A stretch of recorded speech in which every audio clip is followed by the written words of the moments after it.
திருச்சிற்றம்பலம். ஸ்ரீமத் கச்சியப்ப சிவாச்சாரிய சுவாமிகள் அருளிய கந்தபுராணம் பாகம் 89 மகேந்திர காண்டம். மகேந்திரம் செல் படலம்.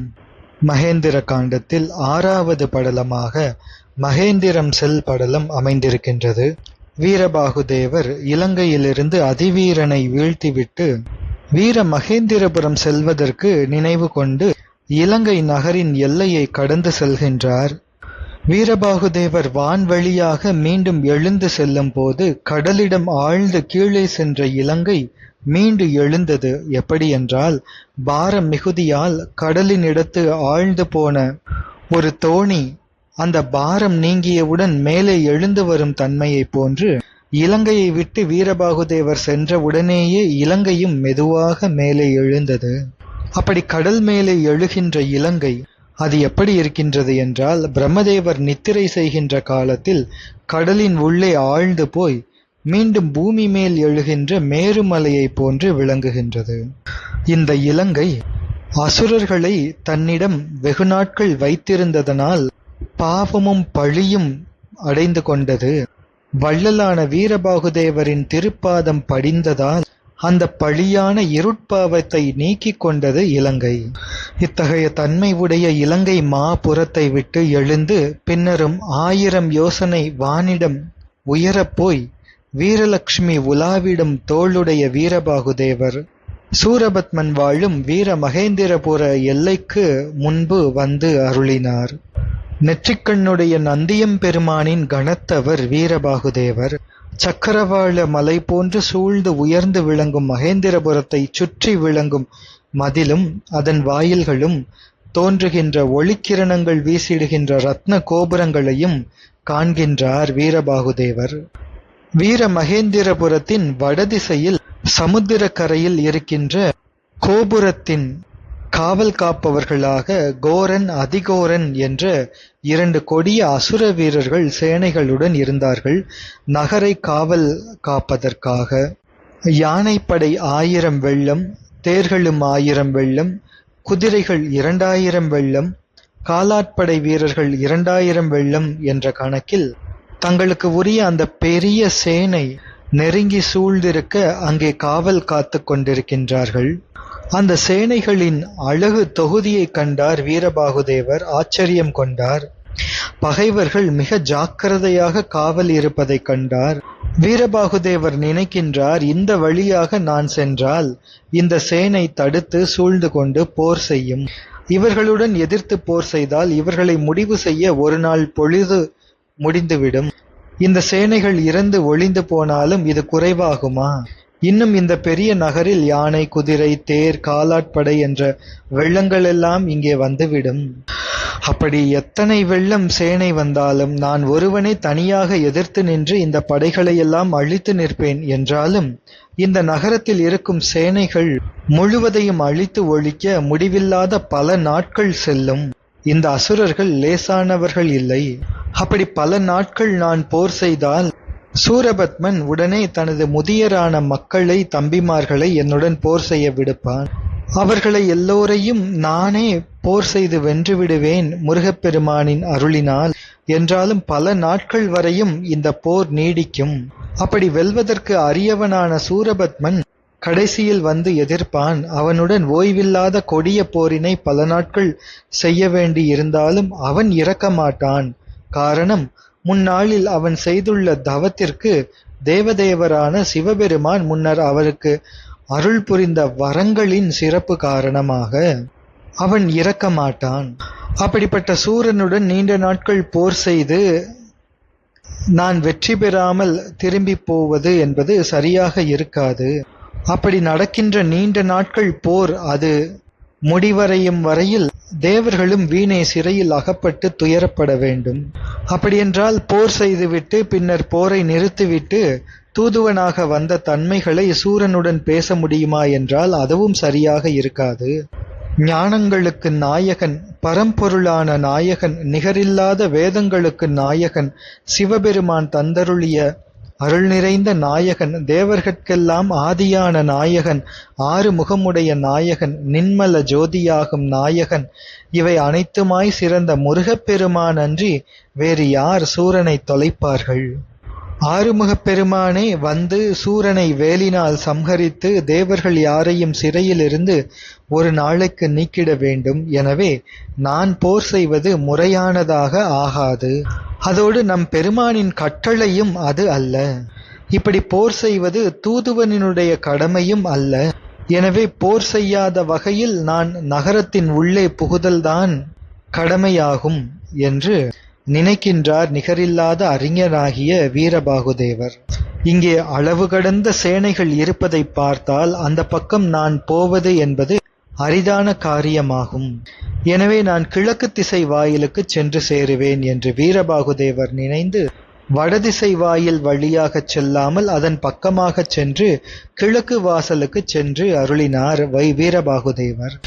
அங்கு எருமைக்கண்ணன், வீரசூரியன் என்ற பெயருடைய இரு வீரர்கள், அசுரர்களுக்கு தலைவரான சேனாதிபதிகள், அவர்கள் வாளினை கையில் ஏந்தியவர்களாக கிழக்கு வாயிலில் காவல் செய்து கொண்டிருக்கின்றார்கள். வடக்கு திசை வாசலில் இருக்கின்ற சேனைகளின் அதே தொகையான வெள்ளங்கள் இங்கேயும் இருக்கின்றன. இந்த வாசல் வழியாகவும் செல்வது அரிது என்று நினைத்து தெற்கு பக்கம் இருக்கின்ற வாசல் வழியாக செல்வேன் என்று நினைத்து கொண்டு செல்கின்றார் வீரபாகுதேவர் என்பதோடு மகேந்திரம் செல் படலம் நிறைவடைகின்றது. 7வது படலமாக கயமுகன் வதை படலம் அமைந்திருக்கின்றது. அது பின்வருமாறு. இவ்வாறு வீரபாகுதேவர் தென் திசையை நோக்கிச் சென்ற நேரத்தில் கிழக்கு திசையில் பெருங்காவல் கொள்கின்ற மதயானை முகமுடைய கஜமுகன் என்ற அசுரன் கிழக்கு திசையின் ஆகாயத்தில் அமர்ந்திருந்து காவல் செய்பவன். இவன் 1000 யானையின் முகங்களை உடையவன், 1000 துதிக்கைகளும் 2000 கைகளுமான 3000 கைகளை உடையவன், தோள்கள் 2000 உடையவன், யமனுக்கு ஒரு யமனைப் போன்று விளங்குபவன். சூரபத்மனின் வீர மகேந்திரபுரத்திற்கு கிழக்கு திசையில் இருக்கின்ற காவல் நகரம், அதற்கு ஏமபுரம் என்று பெயர். அங்கே தலைவனாக இருந்து வாழ்பவன். இவன் இதுவரை தம்முடன் போர் செய்வதற்கு பகைவர்கள் யாரும் இல்லாததால் கவலைப்பட்டு கொண்டு இருப்பவன். கொடிய பெரிய பாவங்களை செய்பவன். அவனுடைய வாழ்நாள் எல்லை முடிந்துவிட்டது என்று சொல்லுகின்றபடி அவன் வீரபாகுதேவரை காண்கின்றான். அவரை கண்டு கோபித்து அவரை நோக்கி சொல்கின்றான், வலிமை வாய்ந்த காவலை நீக்கி இந்த இடத்தில் புகுந்து விட்டாய். என் ஆணையை மீறி காற்று கூட உள்ளே புக முடியாது. நீயாக இங்கே வந்து இங்கே என்னிடம் போர் செய்யும்படி வந்து நிற்கின்றாய். நீ விரைவாக மாண்டு போவாய் என்று நினைத்துக்கொள். நீ இறந்து போகும் நாள் வந்தது என்று அந்த கயமுகன் வீரபாகுதேவரை நோக்கி சொல்கின்றான். சமுத்திர கடலை கடந்து இடையில் இருக்கின்ற இலங்கை நகரையும் கடந்து நீ விரைவுடன் இந்த நகரை காண வந்திருக்கின்றாயா? நீ தேவர் கூட்டத்தில் யார் என சொல் என்று கேட்கின்றான். இந்த நகரத்தை நீ சுற்றி சுற்றி வருகின்றாயே, உன்னை பார்த்தால் நீ தூதாய் வந்தவன் போல் தெரிகின்றாய். உன்னை தூதாக அனுப்பியவர் யார்? என்ன காரணமாக வந்தாய்? எம் சிறையிலே அடைப்பட்டு உழன்று வருந்துகின்ற தேவர்களினுடைய செய்கைகளை அறிந்து கொள்வதற்காக இந்திரனுடைய ஆளாக நீ வந்திருக்கின்றாயா? கயமுகாசுரன் இந்த வார்த்தைகளை சொல்லவே அதை கேட்டருளிய வீரபாகுதேவர் கயமுகனை பார்த்து சிரித்தபடி நின்று கொண்டிருக்கின்றார். கஜமுகன் ஒரு மலையை பிடுங்கி வீரபாகுதேவர் மேல் ஆரவாரத்துடன் வீசினான். அந்த மலை வீரபாகுதேவரது திண்மையான தோள் மீது வந்து பட்டது. வீரபாகுதேவர் தோள் மீது பட்ட நேரத்தில் அந்த மலை புழுதியாகி உடைந்து போனது, பொடி பொடியானது. 1000 மலைகளை பிடுங்கத் தொடங்கினான் கஜமுகன். தன் 1000 துதிக்கைகளிலும் அந்த 1000 மலைகளை பிடுங்கி வீரபாகுதேவர் மேல் சத்தமிட்டபடி வீசினான். 1000 மலைகள் தன்னை நோக்கி வருவதை வீரபாகுதேவர் கண்டார். உடனடியாக முருகப்பெருமான் திரு மலரடிகளை தியானித்து அருளினார். முருகப்பெருமான் அருளினால் வீரபாகுதேவர் மீது வந்து மோதுகின்ற 1000 மலைகளும் அவர் மீது பட்டு சிறிது நேரத்தில் அந்த மலைகள் யாவும் சிதறுண்டு உடைந்து போனது.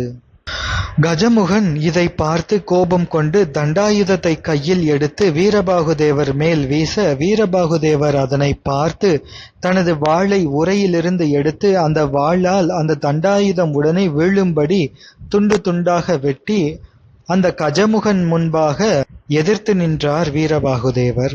கஜமுகன் 1000 பெரிய கைகளை நீட்டி 1000 பெரிய ஆலமரங்களை பிடுங்கி எடுத்து அவற்றை வீரபாகுதேவர் மேல் வீசி எறிய, அவற்றை வெட்டி சிதறி ஆரவாரம் செய்தார் வீரபாகுதேவர்.